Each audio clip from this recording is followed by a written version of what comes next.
या ॲपमध्ये आपण इतर सर्व रिपोर्ट बरोबरच स्प्लिटअप सुद्धा या ठिकाणी बनवू शकतो. जसं आता या ठिकाणी स्प्लिटअपवर आपण जर क्लिक केला तर आता सध्या माझ्याकडे मी फेब्रुवारी महिन्याचे एक स्प्लिटअप तयार केलेलं आहे. परंतु समजा आपल्याला मार्च, एप्रिल, मे, जून, तर आपण खाली जे इथं प्लसचं चिन्ह आहे त्याला आपण क्लिक केल्यानंतर आपल्याला या ठिकाणी मंथ सिलेक्ट करू शकतो आपण आणि त्या पद्धतीनं आपण स्प्लिटअप तयार करू शकतो. जसं आता मी इथं फेब्रुवारी महिने तयार झालेलं आहे, तर मला हे एडिट करायचं आहे, तर मी हे एडिट पण करू शकतो, डिलीट पण करू शकतो. या ठिकाणी मी 1, 2, 3, 4 वीक दिलेले आहेत. या ठिकाणी मला वीक नंबर 4 घ्यायचा आहे, तर हे वीक नंबर 4 जे आहे ते या ठिकाणी आपण ठेवू शकतो. मंथ बाय डिफॉल्ट येणार आहे. प्रॅक्टिकल नंबर आणि नेम ऑफ द प्रॅक्टिकल या ठिकाणी मी डेमोसाठी मी घेतो 6 नंबर आहे. प्रॅक्टिकलचं नाव आहे filing practice.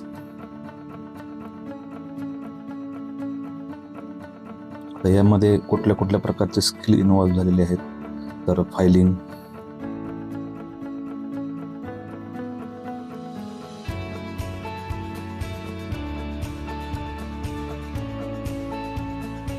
Use of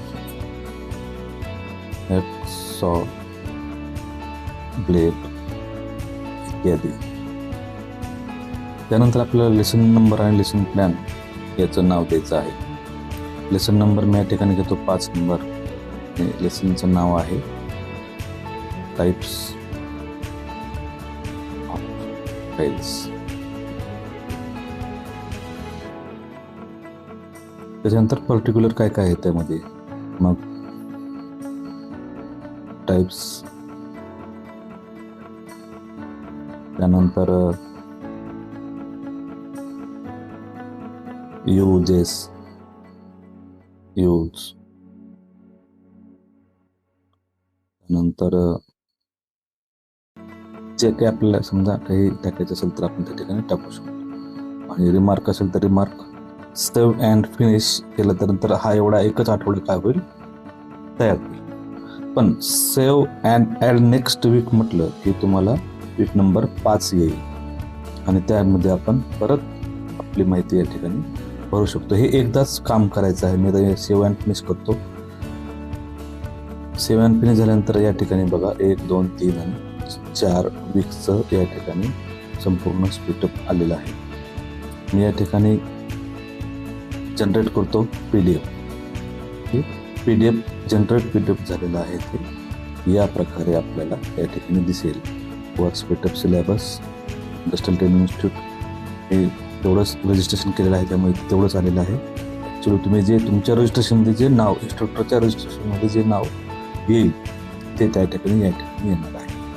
month February येईल, red runner, year second year आणि या ठिकाणी वीक वाईज आपण जो आत्ता डाटा फाईल केलेला आहे तो या पद्धतीनं या ठिकाणी येईल. 1, 2, 3, 4 या पद्धतीचं. याचे एक वैशिष्ट्य आहे, ते वैशिष्ट्य म्हणजे हा डाटा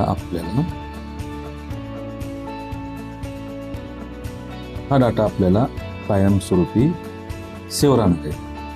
म्हणजे आपण ह्या वर्षी नाहीच तर पुढच्या वर्षी सुद्धा याच्यामध्ये थोडेफार बदल करून आपण हाच डाटा त्या ठिकाणी स्प्लिटअपच्या स्वरूपामध्ये वापरू शकतो. आणि स्प्लिटअप हा असा आहे की स्प्लिटअपच्या बाबतीमध्ये आपण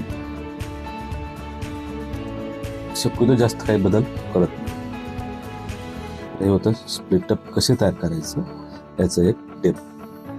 थँक्यू.